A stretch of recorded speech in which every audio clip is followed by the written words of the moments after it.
नमस्कार, मैं प्रदीप कुमार सेनगुप्ता, जो कि मेरा जन्म तो झारखंड रांची में है। रांची में मेरा जन्म स्थान है। पढ़ाई भी वहाँ की है और फिर वहाँ हम नाटक भी करते थे। हम क्योंकि बहुत पसंद था, अभिनय हमको बहुत पसंद था, तो उस विधा से जुड़े रांची में भी प्ले किए। तो पढ़ाई के सिलसिले में कलकत्ता चले गए। तो कलकत्ता जाने के बाद हमको मन में था कि हम वहाँ, तो उस समय कहा जाता था थिएटर का मक्का कहा जाता था कलकत्ता को। तो वहाँ बहुत वैसा पर्सनालिटीज़ भी थे, जैसे उत्पल दत्ता थे उस समय, वो अजितेश बंदोपाध्याय, अरुण मुखोपाध्याय, जोशन दस्तीदार, बादल सरकार थर्ड थिएटर जो ये करते थे, तो वो सब थे। तो मेरा मन में था कि अगर कलकत्ता जा रहे हैं तो ज़रा हम सीखे, इसमें अपने आप को थोड़ा ये करें। तो रंगकर्मी के हैसियत से हम एक ग्रुप में जुड़े, ग्रुप के साथ जुड़े, थिएटर करते थे, क्योंकि वहाँ बहुत सारे थिएटर ग्रुप्स हैं जो कि रेगुलर प्रैक्टिस करता है, रेगुलर प्ले वगैरह करता है। तो उसी तरह एक ग्रुप में हम जुड़े जो अजितेश बंदोपाध्याय का था, नांदी मुख। तो वहाँ जुड़े। उसके बाद एक मौका हमको मिला कि उस समय कलकत्ता में एक प्रोडक्शन होना था जो कि एनवायरमेंटल थिएटर का कई स्टेज है, माने जो रंगमंच होता है वो एक है प्रोसेनियम, जो हम लोग देखते हैं, सामने पर्दा लगा हुआ होता है और 3 साइड घेरा हुआ रहता है, उसको कहता है प्रोसेनियम। फिर वन वॉल चला कि 3 साइड खुला हुआ है, पीछे खाली एक ये है, वो हम जानते थे। उसके बाद नुक्कड़ जानते थे, स्ट्रीट ड्रामा जैसे रोड पर कहीं भी हम लोग करते थे। बादल दा थे, वो थर्ड थिएटर करते थे, उससे भी हम कुछ दिन जुड़े हुए थे, बादल दा के साथ भी थे। तो वो सब तो पता है, लेकिन एनवायरमेंटल थिएटर माने नेचुरल, सब कुछ स्वाभाविक प्राकृतिक ये में वो होना है। तो है क्या? तो खैर वहाँ ऑडिशन देने के बाद हमको मौका मिला उस प्रोडक्ट से जुड़ने के लिए। वो नाटक था एंटीगोने, जो कि सोफोक्लिस बहुत बड़ा नाट्यकार है, वो ड्रामाटिस्ट है, उनका लिखा हुआ है। अब बहुत साल पहले का प्ले है वो, लेकिन दुनिया के बहुत सारे भाषा में वो अनुदित हुआ, वो उसका भाषांतरण हुआ और वो प्ले होता था। तो उस समय पता चला, पेपर में ऐड आया कि इंडो जर्मन कोलैबोरेशन में एक नाटक होने जा रहा है कलकत्ता में, जो कि एनवायरमेंटल ड्रामा है। तो उसके लिए कुछ रंगकर्मियों को बुलाया गया कि ऑडिशन दीजिए, आप लोग आइए ऑडिशन दीजिए, ऑडिशन में जो सिलेक्ट होगा उनको मौका मिलेगा। तो हम उत्साहित हो गए, चले गए वहाँ। तो समहाउ हमको सिलेक्ट किया गया, हम उसमें जुड़े। जुड़ने के बाद देखे कि व्हाट इज़ एनवायरमेंटल ड्रामा। तो हम लोग का जो रिहर्सल चलता था सुबह से लेके शाम तक, और प्रोफेशनल टोटली हम लोग जो वहाँ काम करते थे, तो उसके हम लोग को पेमेंट मिलता था, रिहर्सल का भी। लेकिन बोला गया था कि आप लोग मन लगाकर एज प्रोफेशनल ये आर्टिस्ट आप लोग काम कीजिए। तो हमको तो अच्छा ही लगा, क्योंकि मेरा मन में भी वही था। तो हम जुड़ गए। जुड़ने के बाद जो है सुबह से शाम तक रात हो जाता था, कभी कभी रिहर्सल होते रहता था। तो फिज़िकल होता था, बहुत तरह का हम लोग को कराया जाता था कि उस लायक कैरेक्टर के लायक हम बन पाए। ये बात थी कि हमको जो कैरेक्टर मिलेगा उसके लायक हम कर पाए उसको। इसके लिए फिज़िकल बहुत ज़्यादा करवाया जाता था, फिज़िकल, डांस वगैरह, स्क्रिप्ट, उसका प्रोनाउंसिएशन कैसे होगा, क्योंकि वो काव्य नाट्य था। वो जर्मनी लैंग्वेज से वो अनुवाद हुआ था बांग्ला में, और वो किए थे आलोक रंजन, कवि थे आलोक रंजन दासगुप्ता। उसको काव्य नाट्य के रूप में, वो प्ले का समय था लगभग 1.5 घंटा से 2 घंटा वो होता था, 1 घंटा 45 मिनट का वो प्ले था। और उसमें जो है स्क्रिप्ट, जो डायलॉग्स, ये काव्य था, कविता के जैसा। तो उसमें उच्चारण भी करवाया जाता था। उसके बाद स्केल करवाया जाता था, किस स्केल में होगा। जैसे हारमोनियम में स्केल आता है, संगीत में स्केल आता है, तो एक्टिंग में भी, डायलॉग में भी स्केल आता है। तो उसको भी प्रैक्टिस करवाया जाता था। हाँ, उसके बाद 1.5 महीना हम लोग रिहर्सल किए। उसके बाद जो डायरेक्टर आया जर्मनी से, उनका नाम था हांस गुएंटर हाइमे। उस समय विश्व के अन्यतम श्रेष्ठ डायरेक्टर थे वो। 3 जगह उनका प्ले चल रहा था, फ्रांस में चल रहा था, जर्मनी में चल रहा था और इंडिया में वो आए हुए थे कलकत्ता में। तो सौभाग्य था कि उनके जैसा डायरेक्टर, उनके बारे पता किए तो पता चला कि बहुत बड़ा एक पर्सनालिटी है, बहुत बड़ा ये है डायरेक्टर है। तो वो आए और वो हम लोग को डायरेक्शन देने लगे। इस बीच मंच बना, तो मंच बना कलकत्ता में सेंट पॉल्स कैथीड्रल एक चर्च है जो कि बिरला तारामंडल और एकेडमी ऑफ फाइन आर्ट्स के बीच में एक चर्च है। चर्च का मैदान है बहुत बड़ा, वो मैदान लिया गया प्ले के लिए। हम लोग पहले समझ नहीं पाए कि इतना बड़ा मैदान में, और हम लोग को दौड़ाता था, सब कुछ करवाता था, डायलॉग बोलते थे तो भाग भाग के बोलते थे, डायलॉग बोलते थे। उसके बाद हम लोग को दिखाया गया था एक मॉडल दिखाए थे जो हम लोग के आर्ट डायरेक्टर थे, वो भी जर्मन थे। उनका नाम था उल्फ मुसनर। उस समय भी वो भी विश्व के अन्यतम श्रेष्ठ ये थे, आर्ट डायरेक्टर थे। तो उल्फ मुसनर हम लोग को एक दिन वो बनाए मॉडल, वो स्टेज का मॉडल बना के दिखाए। तो हम लोग को समझ में नहीं आया कि ये स्टेज कैसे वो बनेगा। तो स्टेज बना, और बना, ताज्जुब कीजिएगा आज के दिन में, हैं, आज के दिन में भी ताज्जुब कीजिएगा कि उस समय कलकत्ता में मेट्रो रेल का काम हो रहा था, मिट्टी का खुदाई चल रहा था, तो बहुत सारा मिट्टी एकदम पड़ा हुआ था। मिट्टी, बांस और टर्पोलिन, त्रिपाल, ये 3 चीज से बनाया गया स्टेज को, मिट्टी, बांस और त्रिपाल।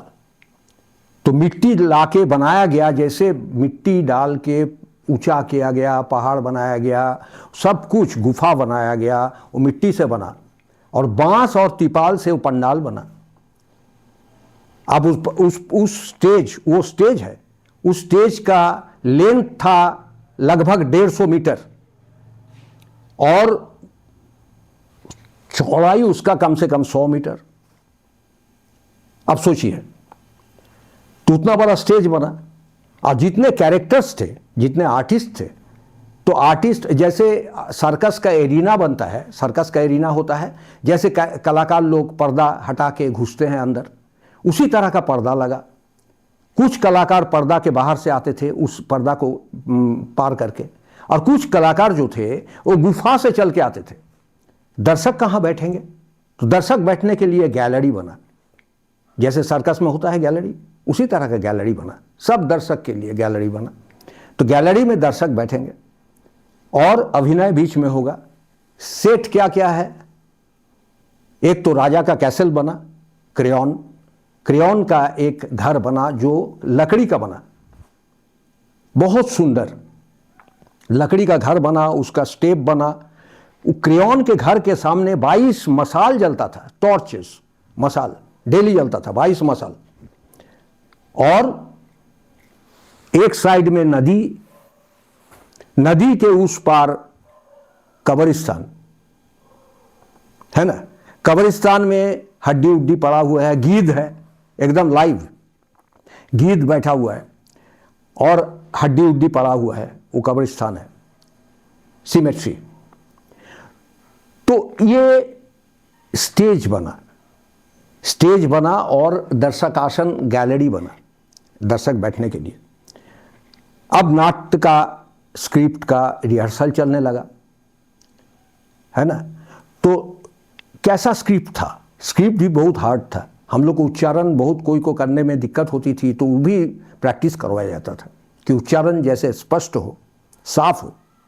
जैसे एक छोटा सा मैं बता रहा हूँ उदाहरण, सूर्य किरण नवभरन तो एमसी স্বাগত কুসুম শঙ্কাশং থেবানগরীর সপ্তনগরে কি বিচিত্র রশ্মির আয়োজন বালারক তুমি দিনের নয়নমণি দীর্ঘা নদীর উর্মি লহরী নন্দিত করে তোমার উদয়ক্ষণ। ये डायलॉग इस तरह का था। आज मुझे याद है क्योंकि वो मेरा मन में बैठ गया, तो उसका एक डायलॉग मैं सुनाया आप लोग को। तो भी बहुत टफ था। तो एक ट्रेनिंग हो रहा था, फिजिकल ट्रेनिंग, वोकल ट्रेनिंग है, उसके बाद प्रोनाउंसिएशन, सारा चीज। और एक जर्मन डायरेक्टर वो कैसे डायरेक्ट करते थे, लोकल कुछ डायरेक्टर से, उसमें बादल दा भी था, बादल सरकार थे, अरुण मुखर्जी थे, नीलकंठ सेनगुप्ता, एक बहुत बड़ा ये लोग पर्सनैलिटीज है थिएटर का, वो लोग भी जुड़े हुए थे इसमें। तो ये हम लोग को कराया गया। कराने के बाद फिर शो जब चालू हुआ, अच्छा इसमें क्या होता था कि आग लगने की संभावना थी, 22 मसाले जलता था, और उसमें जो पंडाल जो बना था वो त्रिपाल और बांस से बना था, तो डर था कि आग लग जाएगा। तो इसलिए डेली फायर ब्रिगेड का एक गाड़ी वहाँ मौजूद रहता था, एक गाड़ी मौजूद रहता था। हम लोग के लिए मैदान में टेम्पोररी बाथरूम बनाया गया था। हम लोग जब निकलते थे प्ले करके तो पूरा मिट्टी से लथपथ हो जाता था कपड़ा, और वहाँ हम लोग नहाते थे बाथरूम में, और वो कपड़ा चला जाता था। बैंड बॉक्स जो ड्राई क्लीनर्स है उसका गाड़ी आता था और कपड़ा लेके चला जाता था, 2 सेट कपड़ा रहता था। नेक्स्ट डे वो ये धुला के सब कुछ करके वो दे जाता था। तो मैसिव प्रोडक्शन थिएटर, इस तरह का फिल्म हम लोग जान रहे हैं इस तरह का होता है फिल्म में प्रोडक्शन, लेकिन थिएटर, इस तरह का थिएटर, अब ये मेरा जीवन का बहुत बड़ा एक प्राप्ति कहिए कि लक है, सौभाग्य है कि इस तरह का हम प्रोडक्शन देख पाए। और थिएटर होता क्या है, हम लोग के यहाँ तो थिएटर को सेकंड ये में रखा जाता है कि थिएटर का अरे कोई बात नहीं, फिल्म है फिल्म। लेकिन थिएटर किस तरह होता है, इसके बाद जब शुरू हुआ प्ले तो पहले आदमी समझ नहीं पाया। अच्छा, पहले समझ नहीं पाया। मंडे टू फ्राइडे शो होता था, सोम से शुक्रवार तक, सैटरडे संडे ऑफ रहता था। तो पहले आदमी समझ नहीं पाया। जब ये चालू हुआ, शो होना शुरू हुआ, मीडिया में आया, पेपर में निकला, तो लोग पागल जैसा हो गए। एक तो कलकत्ता शहर है, वो तो थिएटर लवर्स है, वहाँ बहुत थिएटर को पसंद करते हैं। तो फिर भीड़ होना शुरू हुआ, एकदम टिकट मिलना मुश्किल हो गया। इसके बाद हाँ, ये ड्यूरिंग रिहर्सल, हाँ, Delhi school of drama, Bombay film industry, वहाँ से भी कुछ लोग आए इसको देखने के लिए कि रिहर्सल कैसा हो रहा है, कैसे चल रहा है। तो फिर कलकत्ता के बाहर से, बंगाल के बाहर से भी लोग आने लगे थिएटर को देखने के लिए, केवल आने लगे। तो ऐसा भी हमको एक्सपीरियंस हुआ कि लास्ट 15 डेज, 15 दिन जो बचा हुआ था शो का, तो 15 दिन का टिकट फुल हो गया था एडवांस। तो ऐसा होता था कि 5 टिकट हम लोग को मिलता था, एवरी आर्टिस्ट को, सब आर्टिस्ट को 5 ये कम्प्लीमेंट्री मिलता था टिकट। तो हम लोग लाइन में खड़े लोगों को पूछते थे कहाँ से आए आप, तो कोई एमपी बताता था, कोई महाराष्ट्र बताता था, तो हम लोग उन लोग को टिकट देते थे कि भाई इतना दूर से आए तो कैसे चले जाइएगा। तो वो एक मैसिव प्रोडक्शन थिएटर का, जिसे कहा जाता है एनवायरमेंटल थिएटर। हम तो थिएटर से जुड़े हुए हैं, हम कुछ इसका हिस्ट्री भी, हम थिएटर का इंडियन हिस्ट्री हम देखे, पढ़े। लेकिन मेरे ख्याल से जो थिएटर जैसे हम लोग डेवलप किए, जिस तरह का थिएटर होता है, शायद ऐसा थिएटर इससे पहले भी नहीं हुआ और उसके बाद भी अभी लगभग 45 साल 46 साल हो गया, 45 साल हो गया, 45 ईयर्स, हमको सुनने में नहीं आया कि कहीं इस तरह का एनवायरमेंटल थिएटर हो रहा है। तो ये एक बहुत बड़ा एक्सपीरियंस था। हाँ, एक बात मैं बता रहा हूँ, झारखंड के होने के नाते, झारखंडी होने के नाते, कि हम लोग का एक वीकेंड पार्टी होता था, सैटरडे संडे हम लोग को। अच्छा, इसको ऑर्गेनाइज किया था मैक्स मुलर भवन कलकत्ता, क्योंकि इंडो जर्मन कोलाबोरेशन में मैक्स मुलर भवन, उनका डायरेक्टर के घर में, उस मैक्स मुलर भवन के डायरेक्टर का घर में हम लोग को पार्टी रहता था सुबह से शाम तक। तो वहाँ खान पान सब कुछ, दिन भर हम लोग अपना कुछ करता था, कोई संगीत से जुड़ा सा गाना गाता था, कोई रिसाइटेशन करता था, कुछ करता था, अपना हम लोग करते थे, दिन बिताते थे। तो उस समय हम, चूँकि हम छोटनागपुर से गए थे, माने बिहार, उस समय तत्काल बिहार था, तो हम गए थे, तो हमको संगीत कुछ हमको यह है, संगीत के में भी हमको थोड़ा लगाव है। तो हमको बोला कि अब यार एक नागपुरी गाना सुनाओ तुम। वही बैठ के हम लोग बात कर रहे थे। तो एक गाना हमको, हम बोले ठीक है तुम लोग सुनना चाह रहे हो तो सुनाते हैं। तो गाना हम नागपुरी गाए। वो गाना था अम्बा पतय लंबा लंबा पतय गोर गोर के कर घरे जावे मैया दाढ़ी मोत पको। गाए, पीछे से आवाज आया वंस मोर वंस मोर। पीछे मुड़ के देखते हैं कि डायरेक्टर साहब खड़े हैं, हंस गोविंद राय में। सिंग सिंग करके हमको 4 से 5 बार ये ट्यून करवाया।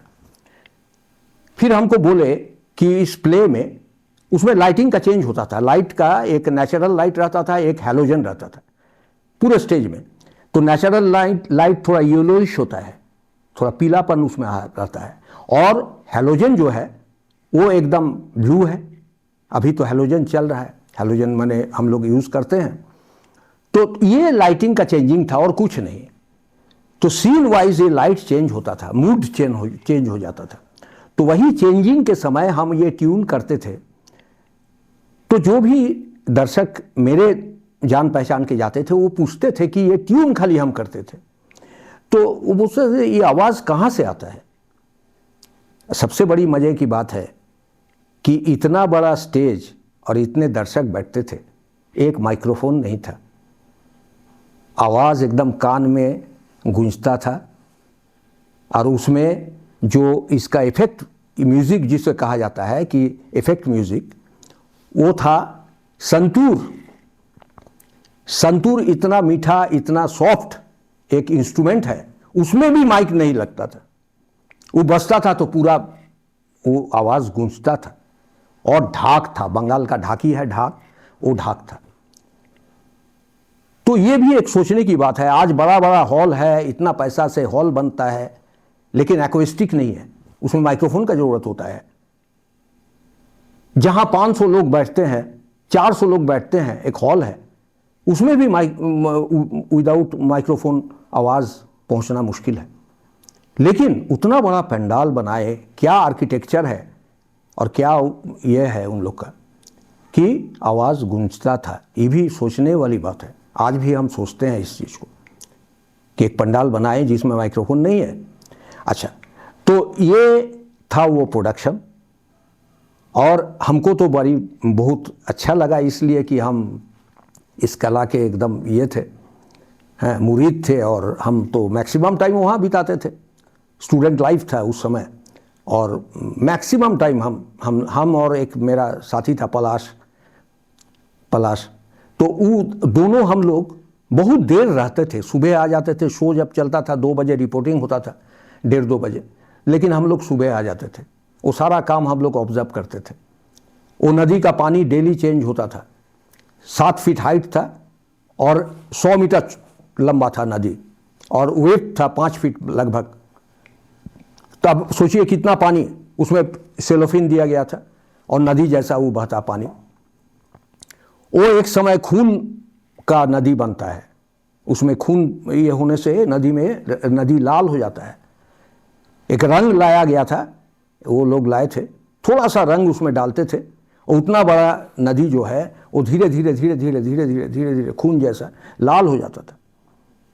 और वो पानी डेली चेंज होता था। वो मसाल 22 डेली जलता था। 56 मोटा मोटा कैंडल जलता था ये में, सिमेट्री में, कब्रिस्तान में, वो डेली का था। तो ये सब हम लोग सुपरवाइज करते थे।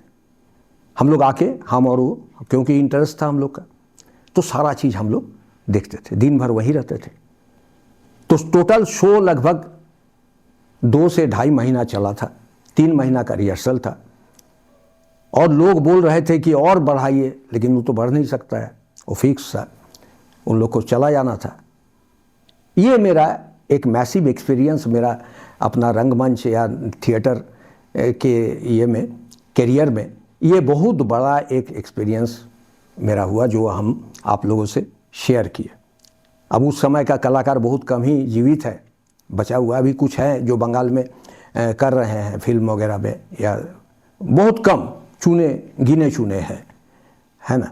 और लोग जानते भी नहीं है, आज के दिन में तो संभव ही नहीं है। आज के दिन कोई बताएगा ये सीरियली आएगा तब। आज का जनरेशन जो लोग थिएटर करते भी हैं या दर्शक है जो थिएटर पसंद करते हैं, उन लोगों को ये नसीब नहीं हुआ 40-45 साल की इस तरह का प्रोडक्शन फिर वो लोग देख पाए या कर पाए।